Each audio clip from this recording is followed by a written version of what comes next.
Dan kalaupun kami, misalnya begini ya, pada kasus tertentu kita menjelaskan, dalam hati saya insya Allah tidak ada satu kebencian pun atau satu hal yang dibawa tidak baik, tidak.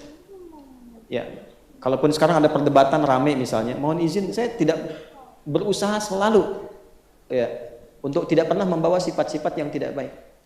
Ya, nggak ada sedikit pun sampai hari ini saya katakan saya nggak punya sedikit pun sifat-sifat untuk misalnya benci pada orang begini. Alhamdulillah. Makanya saya bingung beberapa hari ini yang tokoh yang ini itu WA, Ustaz bagaimana kabarnya, apakah baik-baik saja? Saya bilang saya sedang minum teh, sedang baca. Alhamdulillah saya bilang saya nggak ada masalah gitu. Dan saya pun nggak tahu ada apa. Saya pun nggak tahu. Kita sedang baca, sedang riset, sedang belajar. Kami dihubungi bahwa ada konferensi di Mekah untuk ahli Quran sedunia. Jadi ada kumpulan ahli Quran sedunia di tempat riset Quran. Yang kumpul cuma ulama-ulama ahli Quran sedunia. Tempatnya di Mekah, di daerah Arafah dekat Ummul Qura. Itu ada satu pusat kajian, namanya Markaz Hudal Quranul Karim. Ketuanya itu mantan dekan dari Ummul Qura, namanya Dr. Yasin. Ya, beliau itu mendirikan suatu lembaga think tank, mengumpulkan ahli Quran sedunia, dikeluarkan tema, setiap tema dari setiap ayat di Quran. Lalu yang formalnya diberikan kepada siswa PhD seluruh dunia. Antum teman-teman kalau pengen S3 ke situ boleh. Ya, nah nanti ngambil tema di situ dari semua negara, dibimbing satu dari situ oleh ulamanya, dua dari yang luar, nanti disidangkan. Hasilnya disertasinya diambil ke sana untuk diterjemahkan ke semua bahasa di negara, antum dapat gelarnya. Nah, saya termasuk satu anggota di situ. Wakil satu-satunya dari Indonesia. Itu untuk nanti September kami ada conference dan itu nanti undangannya seizin raja untuk datang ke sana. Jadi kalau saya ahli bid'ah kan nggak mungkin diundang gitu kan. Nah, tapi poinnya adalah saya tuh sedang itu aja, dapatkan itu, nyiapkan, bikin risalah, kemudian bikin. Dan ini akhir bulan kami yang di Malaysia, kami akan ke Malaysia. Undangan di Malaysia dari Menteri Besar Selangor, kemudian ada sesi sekarang diajukan dengan PM. Lalu di stasiun Malaysia dan salah satunya kita ingin membantu untuk peningkatan metode hafalan Quran di sana. Gitu. Nah itu kita sedang ngerjakan itu siap-siap dan seterusnya. Nanti temanya tentang Imam Nawawi yang di Malaysia dan syarahan Riyadhus Shalihin tentang Imam Nawawi, syarah Riyadhus Shalihin. Nanti yang teman-teman di Malaysia, saya insya Allah di sana dari tanggal 30 sampai tanggal 30 Mei sampai 1 Juni. Dia sedang mengerjakan itu, tiba-tiba datang WA, ada telepon tanya, saya bilang saya nggak ada masalah, saya nggak tahu apapun. Oh, rupanya yang rame sudah ada vonis kufur itu dari satu daerah dan sebagainya. Oh, innalillah, saya bilang saya nggak ada apa-apa. Dan insya Allah tidak bawa. Nah itulah yang kita mesti jaga, sifat-sifat itu. Jelas ya? Ya. Kalau bicara tentang apakah syair itu musik, syair itu pemusik atau bukan, saya bukan orang pertama. Ya, di kalangan teman-teman salafi pun ada yang menyebut syair dengan nyanyian, dengan musik. Coba buka deh Ustadz Yahya Badrul Salam itu ya. Itu punya kajian. Bahkan dia nulis status tanggal 3 September 2018 itu ada statusnya. Ya, bagi yang masih suka musik bla bla bla, terus mengutip hadis Al-Bukhari tentang syair diterjemahkan dengan nyanyian. Atau buka deh, ini akun Jakarta Mengaji, buka yang bulan Juli ya, tahun kemarin 2023 ya, yang judulnya tulis saja Ustadz Yahya musik para dai yang menghalalkan musik, itu menerangkan tentang itu, nanti di ujungnya dibahas tentang syair diterjemahkan dengan nyanyian. Ya, syair itu disebut nyanyian, bagian dari musik, tentang mengharamkan hukum musik. Dalil yang dipakai syair diterjemahkan dengan nyanyian, bagian dari musik. Jadi bukan saya, jauh-jauh hari juga sudah ada yang bilang. Gitu ya. Nah, jadi itu bukan bahasan baru, cuma memang mesti ada dasar ilmunya. Nah, ini nanti habis ini dipotong lagi nih video saya nih. Ya. Jadi hati-hatilah. Ini sekarang banyak kontainer, ya, kontainer pemburu konten. Ya. Cuma jangan sampai menjadi ahli makiyun ahli maki-maki, ya. Nah, itu jadi kita standar aja. Jadi ilmiah aja, ilmiah. Sekarang gini saya tanya pada Bapak Ibu.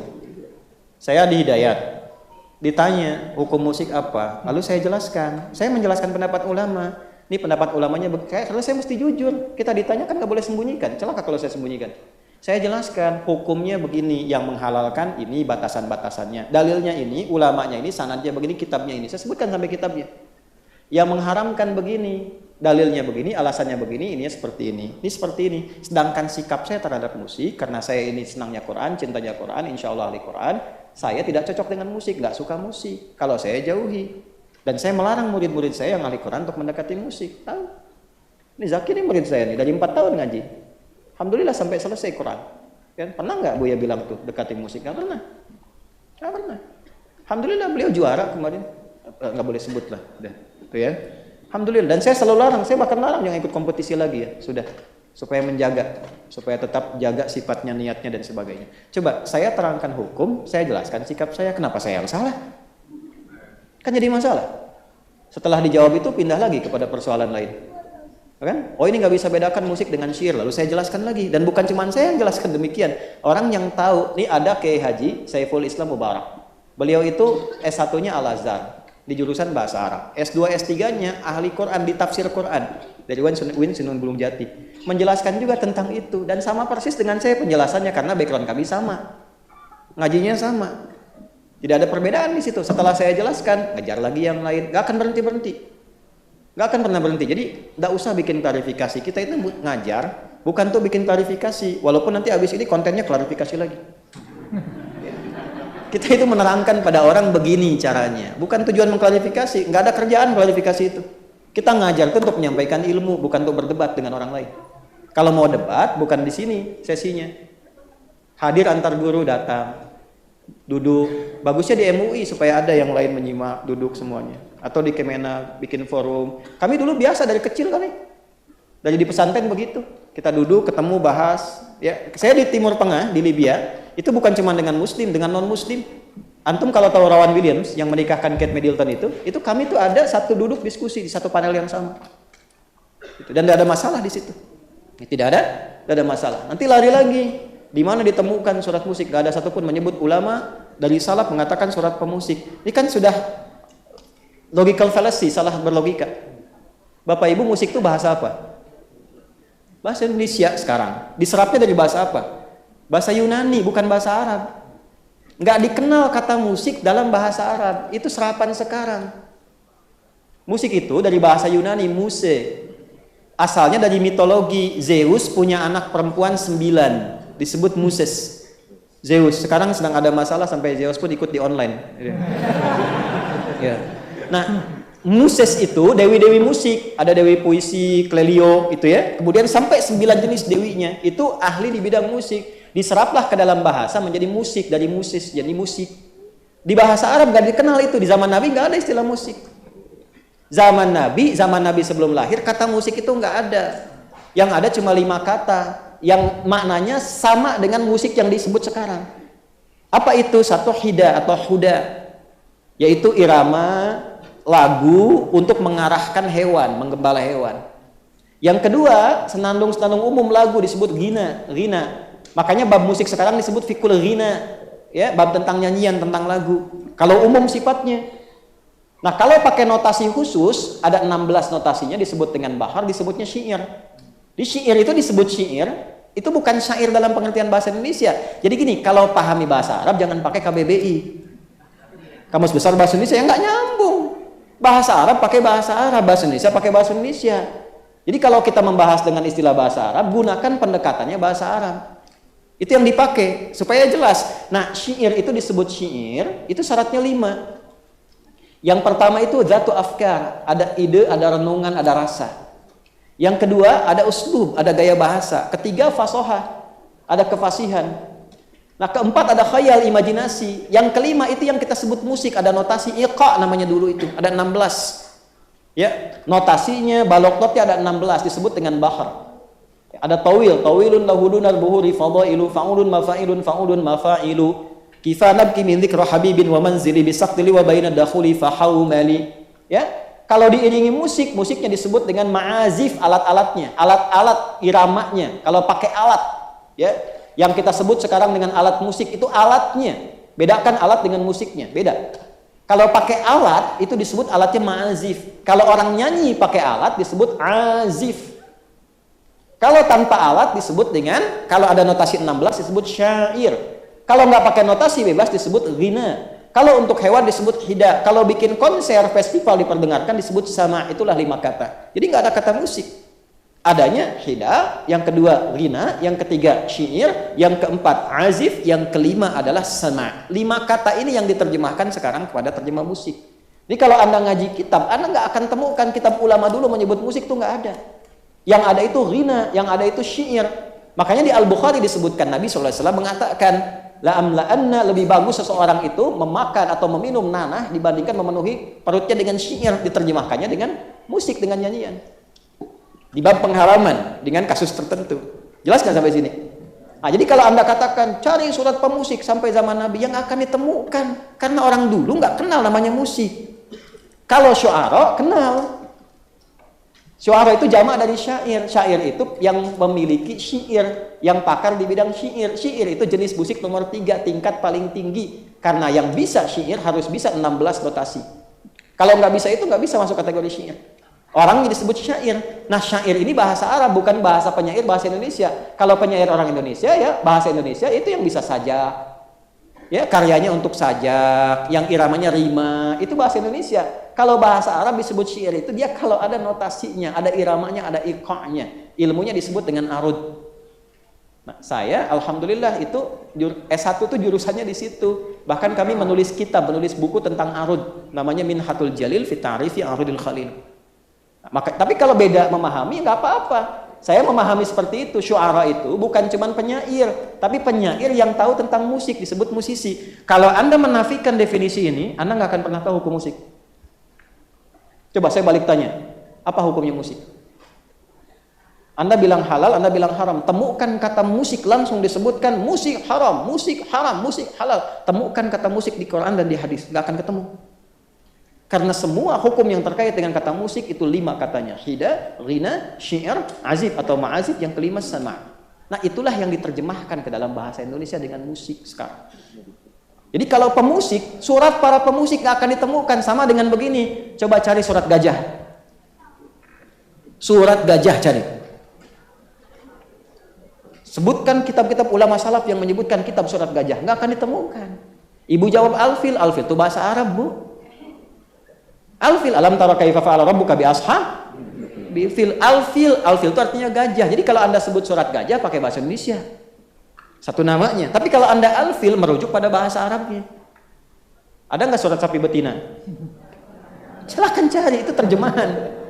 Nah, itu logika yang sama. Coba sebutkan, ada nggak misalnya surat musik dalam Quran? Sampai ujung dunia pun dicari, Anda nggak akan temukan, itu terjemahan.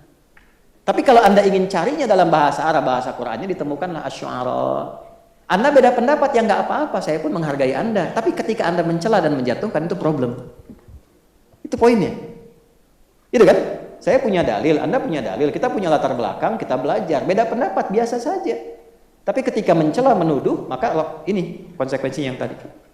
Yang paling bahaya tuh begini. Saya menjelaskan nama surat, lantas dibawa nama itu sebagai sebuah legalisasi, seakan-akan saya menghalalkan. Ustadz ini nyebut surat pemusik dan disimpulkan dia menghalalkan musik. Itu tanggung jawabnya di hadapan Allah berat sekali itu. Dan hadis Aisyah yang terakhir, hadis Aisyah. Ketika ada orang memuduh dan melibatkan banyak orang terlibat di dalamnya, maka itulah kecelakaan paling besar ketika kembali kepada Allah.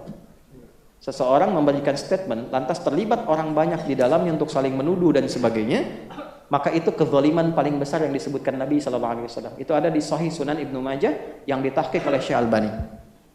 Jelas sampai sini?